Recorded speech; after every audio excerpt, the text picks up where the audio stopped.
there's so many stories in this. There's the war hero story. There's the genius story. There's the love story, and there's a story about a man who is being taught not to be different. Yeah. What of the stories do you think is? Do you hope that people bring? All of them. All of them, really, because they kind of conjoin. You know, this man was about truth, love, and life, and as most martyrs are. Not that he ever paraded himself as being a crusader of a cause, but by admitting to who he was and not compromising, he, in a way, did. Because in those days, homosexuality was illegal, seen as a political as well as a moral threat to the fabric of society. This Victorian idea of what was right or wrong, and he basically died for that. And I think it's a thrilling film. People will be amused as well. I mean, it's very funny. It's a lot funnier than I remember, sitting in rooms talking about the film and then seeing it in the evening as I did the other day. I was just kind of shocked about how funny it is. Amusing. It's really thrilling. It's incredibly touching and hopefully very engaging, and people will walk away going, why the hell don't I know more about this man?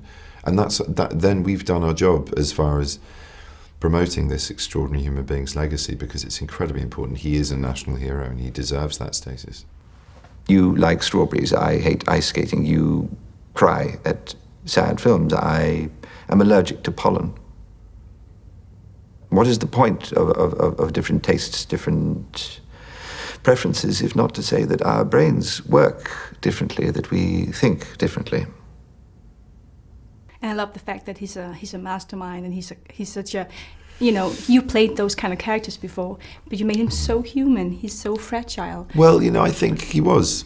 I really think he was. I think the kind of, well, there were many keys in my research to understanding it, but that's one of the reasons I mentioned in a lot of these interviews about the fact that he was fostered and then developed a stammer. You're not born with that, and I think it's about sort of harnessing precious people. This film is to teach people not to differentiate, to try and go the other Jungian way and embrace and understand what our similarities are.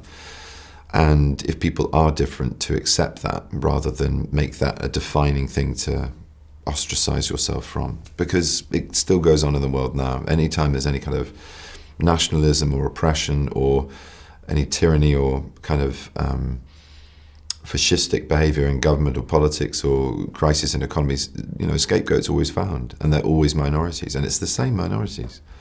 And we've seen that in Russia, we've seen that in Greece, we're seeing it now with ISIL. We have to be very, very careful.